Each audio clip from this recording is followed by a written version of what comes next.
Good afternoon, classmates.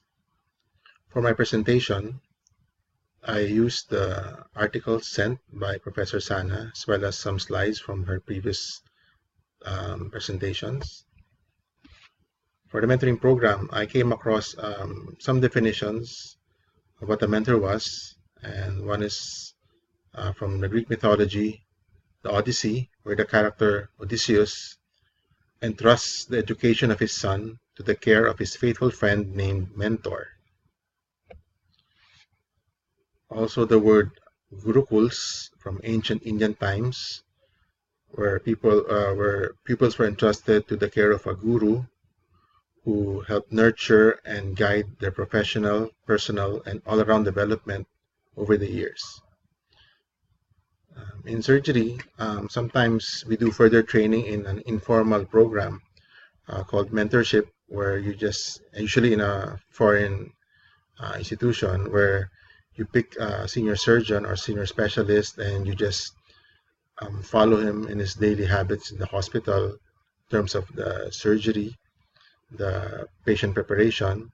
And after that, maybe a 3 to 6 month course. And as where your training was, you say, who was your mentor? And you give the consultant's name. Now, a formal definition for the mentoring program was given by a Standing Committee on Postgraduate Medical Education, where they said it was a process whereby an experienced, highly regarded, empathic person, the mentor, would guide another, usually younger individual, the mentee, in the development and re-examination of the mentee's own ideas, learning, and personal and professional development. The mentor, who often but not necessarily works in the same organization or field as the mentee, achieves this by listening or talking in confidence with the mentee.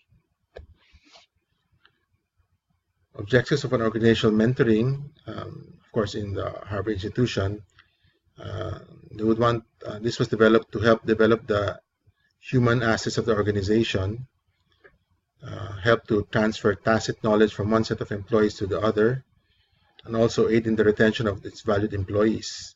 This would help to preserve the organization, its tradition, as well as retain, identify the recruitable future personnel, as well as eliminate the unfit human resource.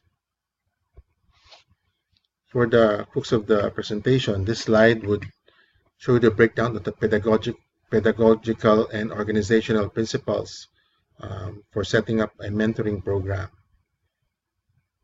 Okay, of course, it's important to know what is the rationale for mentoring, what are the outcomes expected, the eligibility of a mentor and a mentee, and the types of mentoring.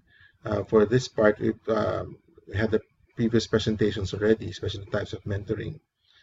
For the organizational part, of course, they're concerned with the resources required, providing the matchup for the mentoring and mentor and mentee, or the M&M, and also the monitoring evaluation of the mentoring program they've set up. Okay, in one paper, positive effects of mentoring as given by medical students then was that they had access to career mentoring, given elective advice for scheduling of their senior year and residency application process. They valued their ongoing contact with the faculty, and the establishment of a personal student-faculty relationship was greatly appreciated by these students, especially for those with who were interviewed with an ongoing mentoring relationship and even after their medical school. In terms of research, these students said they had better research opportunities versus students who were who graduated before the mentoring program was in effect. Mentors here served as role models and greatly contributed to the improvement in the students' professionalism and performance. Identified impact on the mentees, of course, was that they appreciated the support, the empathy, the encouragement they received, the counseling, and the friendship. They were also given aid in helping out with their teaching strategies, the content, resources used, classroom planning, and how to institute discipline. Other mentees also appreciated being in contact with others so that they had discussion or sharing sessions for ideas, information, problems, and gaining advice, thus gaining advice from their peers. They also appreciated being given feedback via positive reinforcement and constructive criticism. A good mentoring program is said to rely on a strong infrastructure, and this can have a positive impact which directly affects the mentor-mentee or the M&M relationship. A solid M&M relationship is said to be essential for improving the mentee's attitude, the mentee's behavior, and the mentee's performance. Okay, and strong infrastructure would provide setting for developing and maintaining solid relationship between the M&M. And specific elements critical for an effective mentoring program are identified, such as this. So for screening, it's said to be very effective. It identifies who are likely to be effective as mentors.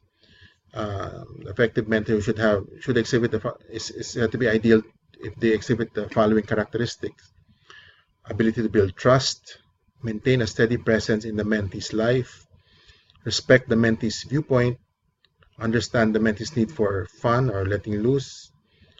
If going to another step would be to be acquainted with the mentee's family, but hopefully not to become too involved.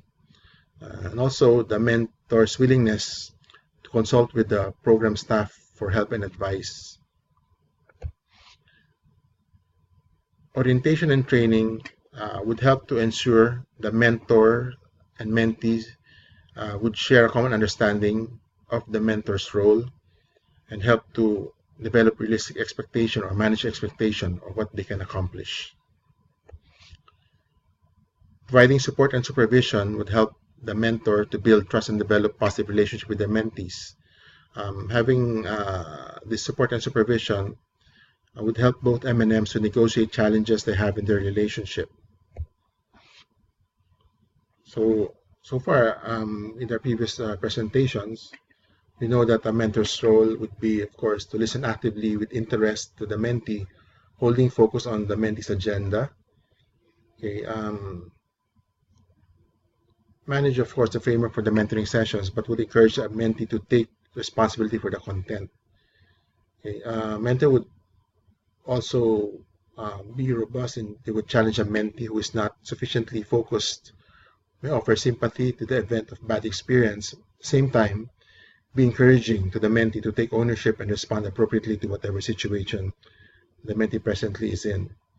Of course, being the more senior one of the two, mas marami siyang nadaanan. The mentor would try to help the mentee see the bigger picture in everything, especially if medyo short-sighted yung mentee and only focusing on the present.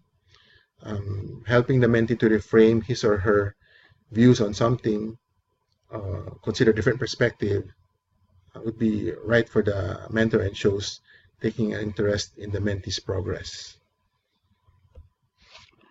Subsequently, the mentee's role would be, of course, to take control of the agenda, taking responsibility for his own development, okay, versus expecting expert advice only and quick fixes from the mentor. He's expected to be committed to attending the planned sessions, taking actions planned with the mentor, and be prepared that the mentor may challenge him or her rather than just be a sympathetic ear, especially if the mentor thinks this will be of benefit to the mentee. The mentee is expected to be professional in the relationship with the mentor by being punctual, respecting agreed ground rules, talking openly and honestly, okay, and not just be satisfied na puro ano lang sila, niceties ang pag-uusapan. Okay. Some principles that developed in Oxford which could be applied would be the developmental mentor should not normally be working closely with the mentee or with the one supervising the mentee, or have other vested interests in the mentee's development. The rationale for this is that the mentee should feel free to discuss whatever issues or problems he has with the mentor without feeling that there may be an adverse impact if he or she reveals her vulnerabilities. mentoring schemes targeted for positive action reasons. They said that the cross-group mentoring is thought to be as effective as those within group mentoring. Sample given was that white mentors may be as effective in mentoring black or minorities or ethnic groups. Okay, or maybe males could be effective mentors on females as well. The mentor and mentee should be encouraged to take their approach beyond normal polite conversation. They should be forthright with issues, discussing the nitty-gritty of things, instead of just being content the mentor to be just sympathetic to whatever the mentee is sharing. Matching, of course, the failure rate for mentor matches is high in many programs mentioned, and the best pairing strategy is still not known. However, they said that malaking impact ng mentor's behavior to the success of the mentor-mentee relationship. Mas matagal, mas magandang mentee satisfaction, mas positive outcome. The mentee's behavior is more important, bears more weight than just basing on the mentor's characteristics, the age, race, and gender. And pairing up the M&M for those with similarities and preferences, especially for attitudes and activities, they found out that it results in a more close and supportive relationship between the M&Ms. Little difference has been seen between the same gender matches and cross-gender matches, also with same ethnic groups and cross-ethnic matches. So sa Philippines, wala naman tayo masyadong ethnic differences. Okay, and ayun. I'm not sure if this matching process would be an issue. Possible pitfalls in matching which they've encountered with that. The important principle of a developmental mentoring scheme is that the mentor and the mentee should not be closely associated in their working lives. Someone who may have an influence on a mentee's career should not be asked to mentor him or her for fear that future decisions may not be impartial. Especially pag may vested interest ang mentor dun sa situation ng mentee, baka hindi na siya magiging fair, and yung privacy would be a concern, yung mga sineshare ng mentee. It's always good practice to check with the mentor kung willing siyang to accept yung proposed mentee. For those with coordinated matchings, meaning so a third party is the one who fixes up the mentor and the mentee, should follow up if there are positive responses by putting the mentee in touch with the mentor and checking that both are content with the match.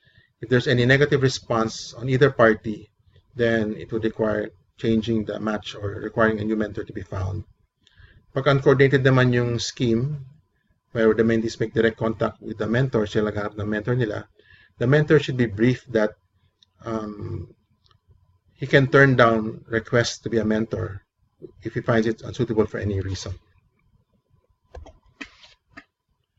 The paper by Frey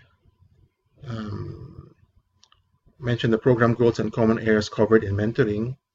For the column on the left, I will go into the next slides.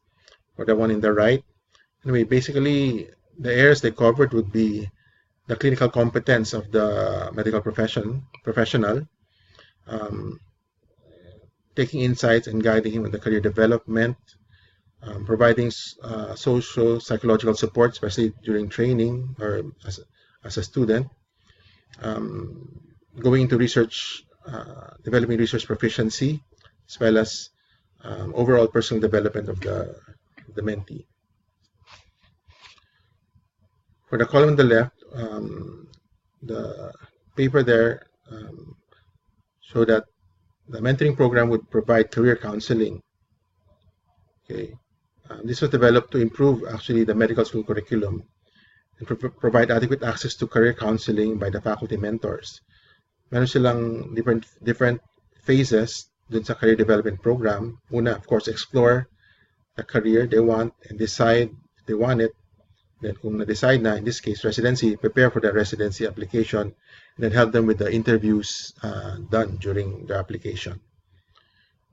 The advisory dean program was also set in play, where the students met with deans and counselors They were provided personalized mentoring and advice in terms of their career, in terms of professionalism, humanism, and also the personal resources they have.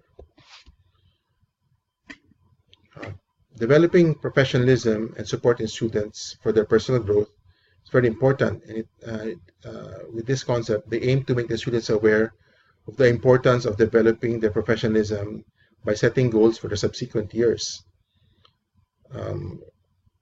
There is focus on the ongoing personal faculty contact. So yung one-on-one mentorship, especially seen during bedside teaching, where the mentor can be the role model of the student or the learner or the mentee, and he can learn from the mentor and enhance his own clinical skills and professionalism. Usually, this can be benefited by having a group of students mentored by not just one, but also 2 or more faculty members. Okay. They also try to establish an advisory college to help promote professionalism and personal growth and the well-being of its students. Increased interest in the research and support an academic career. This can be helped by a longitudinal mentoring experience in which medical student pa lang or undergraduate pa lang, the student engages in a hypothesis-driven research project. Okay. The faculty guides the mentee in pursuing the focus question in depth, where there is emphasis on the research process with special attention to the ethical issues. So whereby, following this philosophy, they found that the students who become independent creative thinkers turn out to be better physicians. And this day and age, with the rapid advance in biomedical research, a large number of doctors are not only drawn to the clinics, but also being drawn to careers with research components.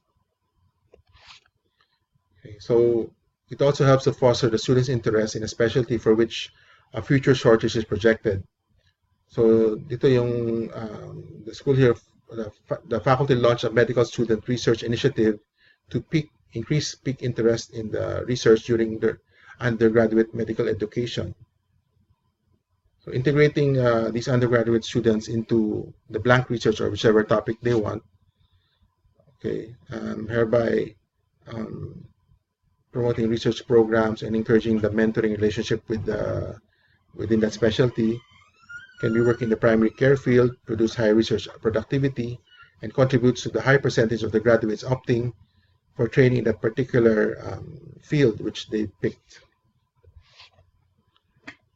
So to end, as with any mentoring program, there are issues and challenges for administrators of the program.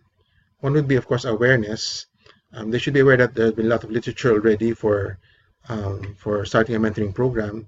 There's always a dark side to mentoring, and this can be balanced by having a rosy outcome if the administrators review well what would be the pros and cons of starting a mentoring program. Support for the program, of course, will always be ideal if from the top supervisor, top administration, yung palang they're aware of the program and take a hands-on in its development. Mentor training, as with all organizations, not all, even the bright ones or the high-ranking ones, would be suitable to be a mentor. Okay, and those who are qualified to be a mentor, of course, have to undergo training and orientation to be the best that they are. For the mentees, the selection of participants, of course, it should be transparent. Expectations should be managed and be clear-cut from the start. Okay. You can have volunteers for both mentors and mentees, for mentors, but they might be suitable, so they go training as well. And lastly, as with all programs, evaluation of the program is critical. It's only good practice to do so, and find out if the program is successful, continue evaluation for their graduates, okay, and see what improvements they can come up with. Thank you.